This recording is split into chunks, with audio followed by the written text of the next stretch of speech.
Hello students, তোমাদের সবাইকে আমাদের চ্যানেলে ওয়েলকাম জানাই। আজকে আমরা ক্লাস 7 এর প্রশ্নবিচিত্রা থেকে পরিবেশ ও বিজ্ঞানে যেটা 12 নম্বর স্কুল কৃষ্ণনগর কলেজিয়েট স্কুল থেকে যে কোশ্চেন পেপারটা দেওয়া হয়েছে সেই স্কুলের আমরা রিমেনিং কোশ্চেনের আনসার আজকে ক্লাসে প্রোভাইড করব। প্রিভিয়াস ক্লাসে আমরা 1 দাগের এবং 2 দাগের সমস্ত 1 মার্কসের কোশ্চেনের আনসারগুলো প্রোভাইড করেছিলাম। প্রিভিয়াস ক্লাসটি দেখার জন্য তোমরা কিন্তু অবশ্যই এই ভিডিও ডেসক্রিপশন বক্সে গিয়ে ক্লাস 7 সায়েন্স প্লেলিস্টের লিংকে ক্লিক করবে, তাহলে তোমাদের সামনে প্রশ্নবিচিত্রা সমাধানের ক্লাসগুলো ওপেন হয়ে যাবে। তোমরা কিন্তু অবশ্যই প্রিভিয়াস ক্লাসটি দেখে নিও। তাহলে চলো 3 দাগের আমরা প্রথম প্রশ্ন দেখে নিই। একটি ছেলের জ্বর 104 ডিগ্রি ফারেনহাইট, সেলসিয়াস স্কেলে ছেলেটির জ্বর কত? ফারেনহাইট স্কেলে ছেলেটির জ্বর বলে দেওয়া হয়েছে 104 ডিগ্রি ফারেনহাইট। ধরি সেলসিয়াস স্কেলে এই পার্ট হচ্ছে x ডিগ্রি সেলসিয়াস। এবার আমরা সেলসিয়াস এবং ফারেনহাইট স্কেলের মধ্যে সম্পর্ক জানি, c/5 = f-32/9। সির বদলে আমরা x বসালাম আর নিচে 5 যা আছে বসালাম। f দেওয়া ছিল 104 ডিগ্রি, তাহলে 104 বসালাম। এরপরে পরের লাইনে 104 থেকে 32 বিয়োগ করলে 72 হয়, সেটাকে 9 দিয়ে ভাগ করবো, তাহলে 8 9 72, তাহলে 8 হয়। তাহলে x/5 যদি 8 হয় তাহলে সেক্ষেত্রে x এর মান কত হবে? 5 8 40। অতএব সেলসিয়াস স্কেলে ছেলেটির জ্বর হয়ে যাবে 40 ডিগ্রি সেলসিয়াস। 2 নম্বর প্রশ্ন, বায়োডাইভার্সিটি হটস্পট কি আর ভারতবর্ষ বাদে অন্য একটি অতি বৈচিত্র্য সম্পন্ন দেশের নাম কি? লিখবে পৃথিবীর বহু অঞ্চল আছে যেখানে খুব বেশি সংখ্যক প্রজাতির জীব পাওয়া যায়, আবার সেই সব অঞ্চলে এমন সব প্রজাতির জীবও পাওয়া যায় যা অন্য আর কোথাও পাওয়া যায় না। সেরকম অঞ্চলকে বলা হয় জীব বৈচিত্র্যের গুরুত্বপূর্ণ অঞ্চল। ইংরেজিতে একে বলা হয় বায়োডাইভার্সিটি হটস্পট। আর ভারতবর্ষ ছাড়া অতি বৈচিত্র্য সম্পন্ন দেশের নামের মধ্যে তোমরা লিখবে, দেখো এখানে অনেকগুলো দেশের নাম দেওয়া হয়েছে, ব্রাজিল, ইন্দোনেশিয়া, মাদাগাস্কার, ইকুয়েডর, এগুলোর মধ্যে যে কোনো একটি দেশের নাম তোমরা লিখবে। এখানে লেড নাইট্রেটটা বিয়োজিত হয়ে লেড অক্সাইড, নাইট্রোজেন ডাইঅক্সাইড এবং অক্সিজেন গ্যাস উৎপন্ন করে। এদিকে আমরা যেটা করব সেটা হচ্ছে, দেখো এখানে নাইট্রোজেন 2টো আছে, এদিকে একটা আছে, লেড না হলে ঠিক আছে। অক্সিজেন 3 দুগুণে 6টা, এদিকে একটা আর দুটো, দেখো 3টে আর দুটো 5টা, তাহলে ম্যাচ হচ্ছে না, তার জন্য আমাকে সমতা বিধান করতে হবে। তাহলে আমরা এখানে 2 বসাবো, তাহলে 2 PbNO3 করলাম আমরা, NO3 হোল টুয়াইস। এবার ডান দিকে আমাকে যেটা করতে হবে, লেড অক্সাইডের সামনেও কিন্তু আমরা 2 বসাবো। কেমন? তাহলে দেখো লেড 2টো, এদিকেও 2টো, ঠিক আছে। নাইট্রোজেন দেখো 2 আর সামনে 2 আছে, তাহলে 2 2 4। তাহলে আমাকে এখানে এই নাইট্রোজেন ডাইঅক্সাইডের আগে 4 বসাতে হবে, তবে আমার ম্যাচ করবে। আর আরো কি ছিল? অক্সিজেন ছিল। এবার দেখো লেড মিলে গেছে, নাইট্রোজেন দেখো 4টে, এদিকেও 4টে মিলে গেছে। অক্সিজেন দেখো এদিকে 3টে, দুবার আছে, তাহলে 3 2 হয়ে যায় 6। 6টা অক্সিজেন দুবার আছে, তাহলে 12টা। এদিকে দেখো 2টো, 4 2 8, 8 আর 2 10, আর এখানে দেখো 2 মানে 12। সবকিছু ম্যাচ করে গেছে, তার জন্য তুমি এখানে সমান চিহ্ন দেবে। একই রকম ভাবে এখানেও তোমরা মেলাবে। মেলানোর পর দেখো এখানে যেটা করতে হবে, 3 বসাতে হবে, 3Fe প্লাস 4H2O। তোমরা কিন্তু কাউন্ট করবে পরমাণু সংখ্যা, তাহলে কিন্তু দেখবে এগুলো সব ঠিকঠাক আছে। এরপর Fe3O4 আর এখানে 4H2, এটা হবে আনসার। এরপরে নেক্সট কোশ্চেন দেখো, সিমেন্টের ঢালাইয়ের পরদিন থেকে তার গায়ে জল দেওয়া হয় কেন? লিখবে জলের সংস্পর্শে সিমেন্টের মধ্যে থাকা ক্যালসিয়াম অক্সাইড হাইড্রোক্সাইডে পরিণত হয় এবং বিভিন্ন সিলিকেট যৌগের সঙ্গে জল যুক্ত হয়। এইসব রাসায়নিক বিক্রিয়াগুলোতে তাপ উৎপন্ন হয় বলে সিমেন্ট ফেটে যায়, তাই ঢালাইয়ের পরদিন থেকেই তার গায়ে জল দেওয়া হয়।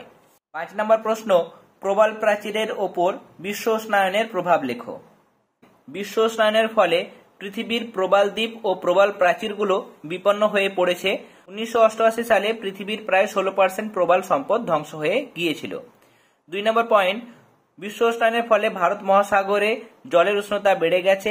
এই অঞ্চলের প্রবাল প্রাচীরগুলোতে বাস করে অনেক ধরনের মাছ।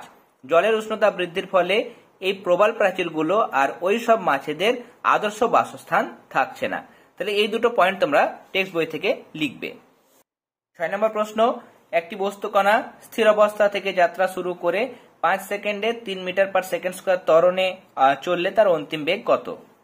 ত্বরণ দেওয়া হয়েছে 3 মিটার পার সেকেন্ড স্কয়ার। স্থির অবস্থা থেকে যাত্রা শুরু করেছে, তাহলে প্রাথমিক যেটা বেগ সেটা হচ্ছে 0। সময় দেওয়া হয়েছে 5 সেকেন্ড। এবার আমরা ত্বরণ বের করার যেটা সূত্র সেটা জানি, v-u/t। এটা হচ্ছে u মানে হচ্ছে প্রাথমিক বেগ, v মানে হচ্ছে অন্তিম বেগ, আর t হচ্ছে সময়। তাহলে বেগ বৃদ্ধির যেটা হার সেটাকে আমরা ত্বরণ বলি, তার জন্য ত্বরণ হচ্ছে v-u/t। এবার কোনাকুনি গুণ করো, তাহলে v-u = at। বা ভি ইজিক্যাল টু মাইনাস ইউটা এদিকে নিয়ে আসো, তাহলে এটা হয়ে যাবে প্লাস, তাহলে ইউ প্লাস এটি। ইউ এর মান আমরা বসাবো 0, এ হচ্ছে দেখো 3 আর টি হচ্ছে 5, তাহলে 3 5 15, তার মানে বস্তুটির অন্তিম বেগ হয়ে যাবে 15 মিটার পার সেকেন্ড। 3 দাগের শেষ প্রশ্ন, অন্ধত্ব কোন ভিটামিনের অভাবে হয় আর এই ভিটামিনের দুটি উৎস লেখো। অন্ধত্ব যে ভিটামিনের অভাবে হয় সেটা হচ্ছে ভিটামিন এ। ভিটামিন এ এর উৎস দেখো গাজর, ডিম আর টমেটো, পাকা পেঁপে, দুধ, এগুলোর মধ্যে যে কোনো দুটো উৎস তোমরা লিখবে। এরপর 4 দাগের প্রশ্নগুলো আমরা সলভ করে নেব। প্রথম প্রশ্ন, ফারেনহাইট স্কেলে উষ্ণতা 54 ডিগ্রি হ্রাস পেলে সেলসিয়াস স্কেলে উষ্ণতার পরিবর্তন কত হবে আর কোন তাপমাত্রা সেলসিয়াস ও ফারেনহাইট স্কেলে একই দেখাবে। ফারেনহাইট স্কেলে উষ্ণতার হ্রাস দেখানো হয়েছে 54 ডিগ্রি ফারেনহাইট, সেলসিয়াস স্কেলে উষ্ণতার হ্রাস হয়ে যাবে, সম্পর্ক হচ্ছে 5-9 দিয়ে গুণ করতে হয়, তাই না। সেলসিয়াস যখন আমরা বের করব, ফারেনহাইট দেওয়া থাকবে, সেলসিয়াস বের করব, তখন 5-9। আর যদি উল্টো হয়, যদি দেওয়া থাকে সেলসিয়াস এবং ফারেনহাইট জিজ্ঞাসা করে, তাহলে সেক্ষেত্রে 9-5 মানে উল্টোটা দিয়ে গুণ করব। তাহলে যাই হোক, এখানে এবার দেখো কাটাকাটি যায়, 6-9 54, তাহলে 5-6 30 ডিগ্রি সেলসিয়াস, এটা হবে আনসার। আর সেলসিয়াস এবং ফারেনহাইট স্কেলে উভয় স্কেলে যে উষ্ণতায় পার্ট সমান হয় সেটা হচ্ছে -40 ডিগ্রি। -40 ডিগ্রি সেলসিয়াস বা -40 ডিগ্রি ফারেনহাইট, এই উষ্ণতায় সেলসিয়াস এবং ফারেনহাইট স্কেলের পার্ট সমান হয়। যদি উষ্ণতাটা নির্ণয় করতে বলে তাহলে সেক্ষেত্রে রায় মার্টিনের দেখো 26 পাতায় তোমরা এটা যেটা দেওয়া হয়েছে সেটা তোমরা করবে। এরপরে 2 নম্বর প্রশ্ন, ম্যারাসমাস রোগের লক্ষণ কি। ম্যারাসমাস রোগের ক্ষেত্রে লক্ষণগুলি হলো দেহের পেশিগুলো যথাযথভাবে গঠিত হয় না, হাড় বাইরে থেকে পরিষ্কার বোঝা যায়, চামড়া জায়গায় জায়গায় কোঁচকানো থাকে, হাত পাগুলো খুব সরু হয়। এরপরে কৃত্রিম হলুদ রং বেশি খেলে কোন রোগ হওয়ার সম্ভাবনা বৃদ্ধি পায়। কৃত্রিম হলুদ রং যদি বেশি খাওয়া হয় তাহলে সেক্ষেত্রে নানা ধরনের শারীরিক অসুবিধা বা হৃৎপিণ্ড, যকৃৎ, বৃক্ক, হাড় ও মস্তিষ্কের ক্ষতি হতে পারে, এমনকি ক্যান্সারও হতে পারে। এর সাথে দেখো চাউমিন, বিরিয়ানি জাতীয় খাদ্যে সম্ভাব্য যে ক্ষতিকারক পদার্থ মেশানো হয় তার নাম কি। চাউমিনে যেটা মেশানো হয় সেটা হচ্ছে আজিনোমোটো, আর বিরিয়ানিতে যেটা মেশানো হয় সেটা হচ্ছে মেটানিল ইয়েলো। 3 নম্বর প্রশ্ন, একটি আয়না তোমার দিকে 10 মিটার পার সেকেন্ড বেগে এগিয়ে আসছে, আয়নার ভিতর গঠিত প্রতিবিম্ব তোমার দিকে কত বেগে এগিয়ে আসছে। এটাও কিন্তু 10 মিটার পার সেকেন্ড বেগে এগিয়ে আসবে। আর একটি আলোকরশ্মি 20 ডিগ্রি আপতন কোণে দর্পণে আপতিত হয়েছে, চিত্র সহকারে রশ্মির বিচ্যুতি নির্ণয় করো। এখানে দেখো একই ধরনের একটা প্রশ্ন দেওয়া ছিল, এখানে 30 ডিগ্রি আপতন কোণ বলেছে আর এখানে তোমার কোশ্চেনে 20 ডিগ্রি বলেছে। একই রকম ভাবে করবে, আমরা জানি চ্যুতি কোণ নিয়ে লিখবে 180 ডিগ্রি -2i, আই মানে হচ্ছে আপতন কোণ, সুতরাং নির্ণয় চ্যুতি 180 বিয়োগ 2 গুণ চিহ্ন দিয়ে 20 ডিগ্রি করবে, তার কারণ তোমার কোশ্চেনে এখানে 20 ডিগ্রি আপতন কোণ বলা হয়েছে। তাহলে 2 20 40, তাহলে 180 থেকে 40 ডিগ্রি বিয়োগ করবে, তাহলে তোমার হয়ে যাবে 140 ডিগ্রি।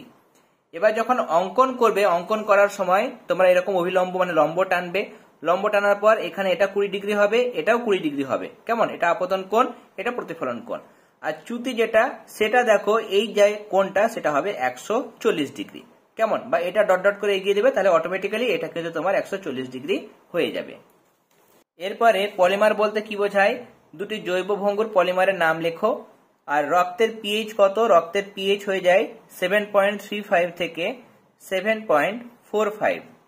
পলিমারের সংজ্ঞায় তোমরা লিখবে কোন সরল যৌগের অসংখ্য ক্ষুদ্র ক্ষুদ্র অণু পরস্পর রাসায়নিকভাবে সংযোজিত হয়ে যে দীর্ঘ শৃঙ্খল বিশিষ্ট বৃহদাকার অণু গঠন করে তাদের পলিমার বলে। যেমন পলিথিন বা পলিইথিলিন হলো ইথিলিনের পলিমার। দুটি জৈব ভঙ্গুর পলিমারের নাম তোমরা লিখবে সেলুলোজ এবং প্রোটিন।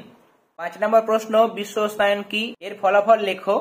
বিশ্ব উষ্ণায়নের সংজ্ঞায় লিখবে বায়ুমণ্ডলের পুরু গ্যাসীয় পদার্থের স্তর ভেদ করে বিকিরিত তাপ মহাকাশে ফিরে যেতে না পেরে পৃথিবী পৃষ্ঠে আবদ্ধ হয় এবং এর ফলে সমস্ত পৃথিবীতে যে ক্রমবর্ধমান তাপমাত্রাযুক্ত অবস্থা তৈরি হয় তাকে বিশ্ব উষ্ণায়ন বা গ্লোবাল ওয়ার্মিং বলে।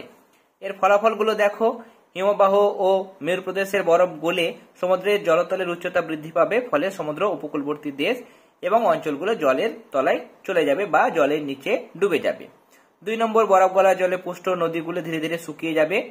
3 নম্বর, বায়ুমণ্ডলের চাপের পরিবর্তনের ফলে বিভিন্ন প্রাকৃতিক দুর্যোগ যেমন ঝড়ঝঞ্ঝা, বন্যা, খরা, নিম্নচাপ প্রভৃতির প্রকোপ বাড়বে। জলচক্র ব্যাহত হবে, বনাঞ্চলের আয়তন ক্রমশ কমতে থাকবে, ফসল উৎপাদন ক্ষতিগ্রস্ত হবে, জীববৈচিত্র্যও কিন্তু ধ্বংস হবে। এছাড়া বর্তমানে মেরু প্রদেশের মেরু ভালুক, পেঙ্গুইন প্রভৃতি প্রাণীর অস্তিত্ব বিপন্ন। তাহলে এরকম ফলাফলগুলো তোমরা লিখবে। 6 নম্বর প্রশ্ন, 5 নিউটন বল প্রয়োগের ফলে কোনো বস্তু সরণ 2 মিটার হলে কৃতকার্যের মান কত? তোমরা লিখবে কৃতকার্য মানে হচ্ছে বল ইন্টু সরণ, তাই না? কৃতকার্য W = F × D বা F × S।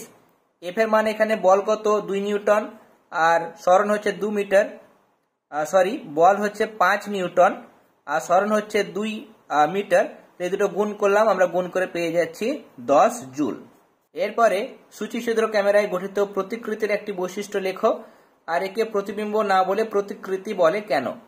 সূচিছিদ্র ক্যামেরায় গঠিত প্রতিকৃতির একটি বৈশিষ্ট্য তোমরা লিখবে প্রতিকৃতি বস্তুর সাপেক্ষে অবশিষ্ট মানে উল্টো হয়। আর এটাকে কেন প্রতিবিম্ব বলা যায় না? দেখো, প্রতিবিম্ব সৃষ্টি হওয়ার ক্ষেত্রে বস্তু থেকে আগত আলোকরশ্মি গুচ্ছের প্রতিফলন বা প্রতিসরণ ঘটে, কিন্তু সূচিছিদ্র ক্যামেরায় প্রতিকৃতি গঠনের সময় আলোকরশ্মির কোনো প্রতিফলন বা প্রতিসরণ ঘটে না। সেই জন্য পর্দায় গঠিত চিত্রটিকে প্রতিবিম্ব না বলে প্রতিকৃতি বলা হয়। 7 নম্বর প্রশ্ন, কোন মাছি কালাজ্বর রোগটি ছড়ায়? আনসার হবে বালি মাছি। তাহলে তোমরা লিখবে বালি মাছি। নেক্সট, ব্যাকটেরিয়া কিভাবে আমাদের উপকার করে তার উদাহরণ দাও। লিখবে দই ও বিভিন্ন দুগ্ধজাত খাবার তৈরিতে আমরা ল্যাক্টোব্যাসিলাস ব্যাকটেরিয়ার সাহায্য নিই। এছাড়া স্ট্রেপ্টোমাইসিস ব্যাকটেরিয়ার কয়েকটি প্রজাতি থেকে জীবনদায়ী নানা রকমের ওষুধ আমরা পাই। গবাদি পশুদের পাকস্থলীতে কিছু ব্যাকটেরিয়া বাস করে যারা সেলুলোজ জাতীয় খাদ্য পরিপাক করতে সাহায্য করে। এছাড়াও মানুষের শরীরে অন্ত্রে বাস করে কিছু ব্যাকটেরিয়া যারা ভিটামিন B12 তৈরি করতে মানে B12 সংশ্লেষে সাহায্য করে। এর সাথে প্রশ্ন ছিল ফিতাকৃমি সংক্রামিত শুয়োরের মাংস খেলে মানুষের কি কি রোগ লক্ষণ দেখা যেতে পারে তা লেখো। লিখবে মানুষের শরীরে বিভিন্ন অংশে পৌঁছে গেলে মাথায় যন্ত্রণা, মাথা ঘোরা, এমনকি মাঝে মাঝে কাঁপুনিও হতে পারে। 8 নম্বর প্রশ্ন, বোটুলিজম কি আর H5N1 কোন রোগের ভাইরাস? দেখো, এটা হচ্ছে বার্ড ফ্লু। কেমন? বার্ড ফ্লু এর ভাইরাস। লিখবে টিনবন্দি খাবারে ক্লস্ট্রিডিয়াম বোটুলিনাম নামক ব্যাকটেরিয়ার সংক্রমণ ঘটলে খাদ্য টক টক গন্ধ ও গলে যাওয়া অবস্থায় পরিণত হয়, একে বোটুলিজম বলে। আজকে সেটের শেষ প্রশ্ন, ক্যালসিয়াম কার্বনেটকে উত্তপ্ত করলে কোন কোন পদার্থ পাওয়া যায়? যখন ক্যালসিয়াম কার্বনেটকে উত্তপ্ত করা হয়, হিট দেওয়া হয়, তখন ক্যালসিয়াম অক্সাইড, তোমরা লিখবে ক্যালসিয়াম অক্সাইড, এবং তার সঙ্গে কার্বন ডাইঅক্সাইড গ্যাস উৎপন্ন হয়। এর সাথে Al3+ আয়নের চিত্র সহ গঠন দেখাও। আমি এখানে দেখিয়েছি, তোমরা সুন্দর করে অঙ্কন করবে। দেখো, অ্যালুমিনিয়াম এর যেটা পারমাণবিক সংখ্যা 13, ভর সংখ্যা 27, যখন 3টে ইলেকট্রন বেরিয়ে যায় তখন অ্যালুমিনিয়াম 3+ তৈরি হয়। এখানে দেখো ইলেকট্রন 13, প্রোটনও 13, নিউট্রন হচ্ছে 27 থেকে 13 বিয়োগ করব, তাই না? ভর সংখ্যা থেকে পারমাণবিক সংখ্যা বিয়োগ করে আমরা পেয়ে যাচ্ছি 14টি নিউট্রন। যখন অ্যালুমিনিয়াম থেকে অ্যালুমিনিয়াম 3+ তৈরি হয় তখন 3টে ইলেকট্রন বেরিয়ে যাচ্ছে, তাহলে 13 থেকে 3 বিয়োগ করলে হয় 10। প্রোটন আর নিউট্রন যা ছিল তাই কিন্তু থাকবে। এবার আমরা নিউক্লিয়াসটা অঙ্কন করব। নিউক্লিয়াসের মধ্যে 13টা প্রোটন আঁকা সম্ভব নয়, তাই জন্য প্লাস চিহ্ন দিয়ে আমরা 13টা দেখালাম। প্রোটন রয়েছে, 14টি নিউট্রন রয়েছে। এবার প্রথম কক্ষপথে আমরা দেখাবো 2টো ইলেকট্রন, আর দ্বিতীয় কক্ষপথে দেখাবো 8টি ইলেকট্রন, টোটাল 10টি ইলেকট্রন। কেমন? আর এরকম যেহেতু অ্যালুমিনিয়াম 3+, তার জন্য মাথায় 3+ তোমরা দেখাবে। আর আলটিমেটলি আমরা পেয়ে যাচ্ছি, দেখো অ্যালুমিনিয়াম থেকে 3টে ইলেকট্রন বেরিয়ে এটা পেয়ে যাচ্ছি 3+ প্লাস 3টে ইলেকট্রন। তাহলে আজকে আমরা প্রশ্নবিচিত্রা থেকে 12 নম্বর স্কুলের রিমেনিং কোশ্চেন আনসার প্রোভাইড করলাম। আশা করি আজকের ক্লাসটি তোমাদের ভালো লেগেছে, তাহলে অবশ্যই ক্লাসটিতে লাইক দেবে। তোমাদের কোনো সমস্যা থাকলে বা কোনো জিজ্ঞাসা থাকলে সেক্ষেত্রে ইউটিউবের কমেন্ট সেকশন তো আছে, তোমরা কিন্তু অবশ্যই কমেন্ট করে তোমাদের প্রবলেমগুলো তুলে ধরবে। আমি যথাসাধ্য তোমাদের সমস্ত প্রবলেম সলভ করার চেষ্টা করব। এছাড়াও তোমাদের সুবিধার্থে আমরা একটা টেলিগ্রাম গ্রুপ ওপেন করেছি, সেখানেও তোমরা যুক্ত হতে পারো। আমাদের টেলিগ্রাম গ্রুপের লিঙ্ক তোমরা এই ভিডিও ডেসক্রিপশন বক্সে পেয়ে যাবে। তাহলে আজকের ক্লাসে এতটাই। তোমরা সবাই ভালো থেকো। All the very best.